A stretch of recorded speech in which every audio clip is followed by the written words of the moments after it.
जरूरी नहीं कि जिंदगी का सबसे बड़ा मोड़ किसी बड़े हादसे से आए। कभी कभी वो मोड़ तब आता है जब आप आईने में देखते हैं और खुद को पहचान नहीं पाते। बाहर से सब ठीक लग रहा होता है, आपने मेहनत की है, लोगों की उम्मीदों पर खरे उतरने की कोशिश की है, चेहरे पर मुस्कान रखी है, रोल निभाए हैं, नियम माने हैं, लेकिन फिर भी दिल के अंदर कहीं खालीपन सा महसूस होता है। जैसे आप सबको देते जा रहे हैं लेकिन खुद अंदर से खाली होते जा रहे हैं। जैसे हर दिन थकावट बढ़ती जा रही है, ना सिर्फ शरीर की बल्कि आत्मा की।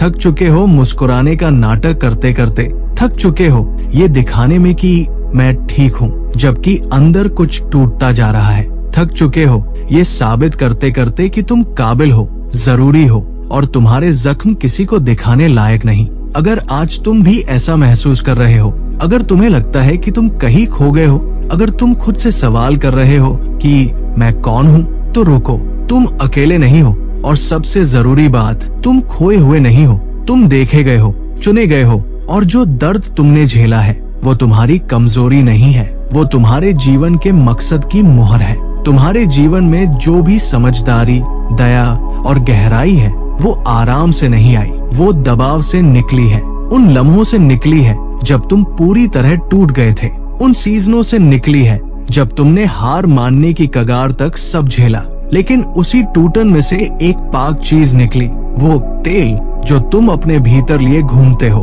तुमने शायद तब महसूस नहीं किया, लेकिन हर वो दर्द, हर वो संघर्ष तुम्हें एक नई गहराई में ढाल रहा था।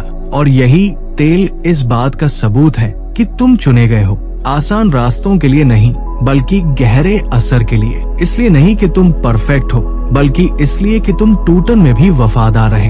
तुमने अपना दर्द नहीं चुना, लेकिन अब वही दर्द तुम्हारी बुलाहट बन गया है। और ये बुलाहट कोई ऐसा इनाम नहीं है जिसे मेहनत से कमाना पड़े। ये तो तब आता है जब तुम खुद को सौंप देते हो। सच ये है, और हम इसे अक्सर भूल जाते हैं, तुम्हें कुछ साबित करने की जरूरत नहीं है, तुम्हें खुद को थकाना नहीं है ताकि तुम काबिल लगो। तुम्हें हर चीज ठीक करने की जिम्मेदारी नहीं उठानी, हर किसी को खुश रखने की दौड़ में नहीं भागना। ईसा मसीह ने कभी नहीं कहा और मेहनत करो ताकि मैं तुमसे खुश हो जाऊं। उन्होंने कहा मुझ में बने रहो, और जब तुम गिरो, जो कि होगा, तो तुम्हें शर्म में डूबने की जरूरत नहीं है, खुद को दोष देने की जरूरत नहीं है। बस जल्दी से वापस लौट आओ, फिर से जुड़ जाओ, फिर से शुरू करो। उनका प्यार ना नाजुक है ना सीमित। जब तुम सबसे ज्यादा कमजोर महसूस करते हो, वही वो सबसे ज्यादा ताकतवर तरीके से मौजूद होता है।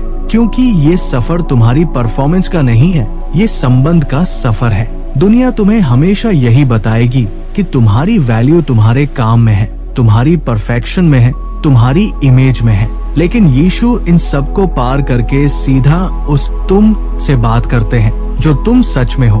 वो नहीं जो दर्द से बना, वो नहीं जो डर से ढला, वो नहीं जो दूसरों को खुश करने के लिए मास्क पहनता है। वो उस आत्मा से बात करते हैं जिसे उन्होंने शुरुआत में सोचा था। तुम्हारा नाम रखने से पहले, दुनिया की रायों से पहले, तुम्हारे घावों से पहले। हो सकता है तुम्हें लोगों ने कहा हो कि तुम बहुत भावुक हो, बहुत अलग हो, बहुत अस्थिर हो या बहुत शांत हो। हो सकता है तुम्हें ऐसी जगहों ने ढाला हो जो तुम्हारी गहराई को समझ नहीं पाए। लेकिन यीशु ने कभी नहीं कहा कि खुद को छोटा बनाओ ताकि सुरक्षित रह सको। उन्होंने कभी नहीं कहा कि अपने गिफ्ट छुपाओ ताकि कोई असहज न हो।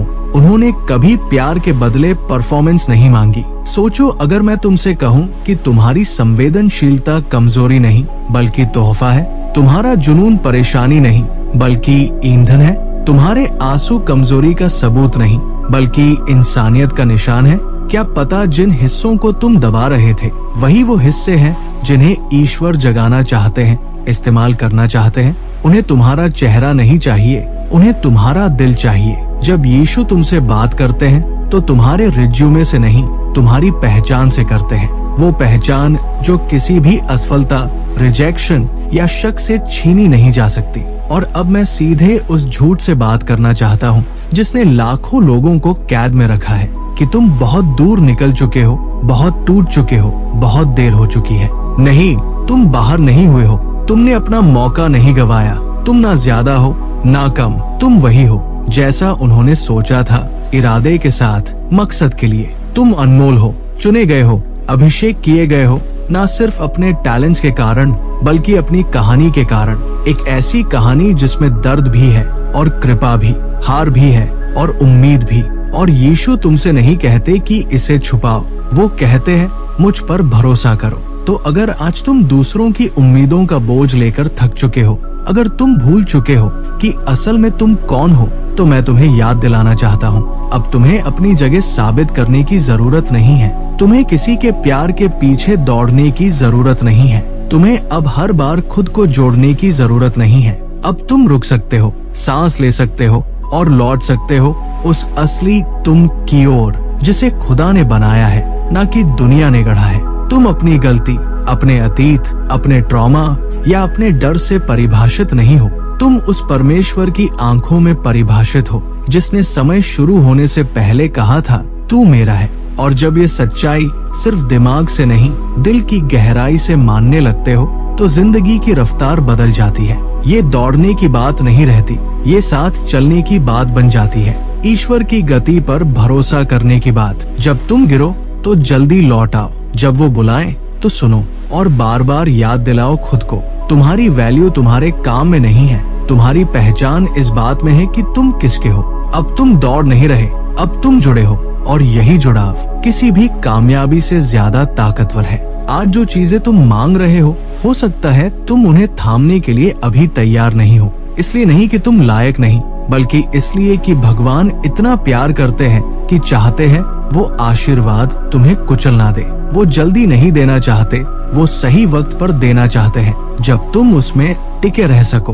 और जब तुम इंतजार में हो वो चुपचाप नहीं बैठे, वो तुम्हारे दिल को मजबूत कर रहे हैं, तुम्हारी इच्छाओं को अपने उद्देश्य के साथ संरेखित कर रहे हैं ताकि तुम सिर्फ पा ना सको बल्कि संभाल सको। कभी कभी सबसे बड़ा ब्रेक थ्रू तब नहीं आता जब जिंदगी बदलती है, बल्कि जब हम खुद बदलते हैं, जब हम रुकते हैं, जब हमारी उम्मीदें बदलती हैं, जब हम जोर लगाना छोड़कर समर्पण करना सीखते हैं। और वही चमत्कार होता है, जरूरी नहीं बाहर लेकिन अंदर। और हाँ, मैं समझता हूँ इंतजार कठिन होता है, कभी कभी लगता है जैसे भगवान ने भूल गए, लेकिन ईसा मसीह ने कभी आराम का वादा नहीं किया। उन्होंने अपनी मौजूदगी का वादा किया। उन्होंने कहा मैं तुम्हारे साथ हूँ और यही वादा काफी है। जब तुम नियंत्रण छोड़ते हो तभी शांति का रास्ता खुलता है, असली शांति जो हालातों से नहीं भरोसे से आती है। ईसा ने कभी किसी को तब नहीं बुलाया जब वो पूरी तरह तैयार थे। उन्होंने उन्हीं को बुलाया जो डगमगा रहे थे, जो सीख रहे थे, जो टूटे हुए थे। क्योंकि भगवान काबिल लोगों को नहीं बुलाते, वो जिन्हें बुलाते हैं उन्हें काबिल बनाते हैं। और जिस पल तुम कहते हो मैं तैयार हूँ, चाहे कांपते हाथों से, डरे दिल से, वो कहते हैं यही काफी है। तुम्हारी विनम्रता वही जमीन है जहाँ मकसद की जड़ें जमती है। तो अगर आज तुम्हें लग रहा है कि जिंदगी रुकी हुई है, जैसे कुछ बड़ा शुरू ही नहीं हो रहा, तो अब और इंतजार मत करो, यहीं से शुरू करो।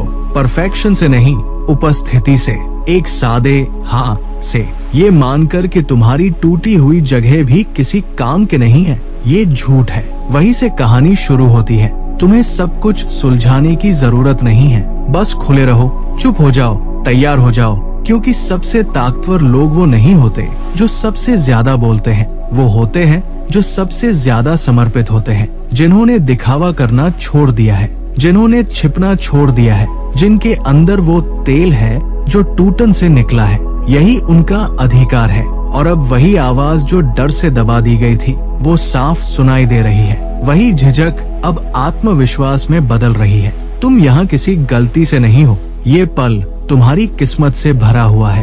तो अब वो बोझ रख दो, वो टाइमलाइन छोड़ दो, वो शर्म हटा दो। जैसा तुम सोचते थे कि सब कुछ होना चाहिए था, उसे जाने दो। बस भगवान को हर पल, हर कदम रास्ता दिखाने दो।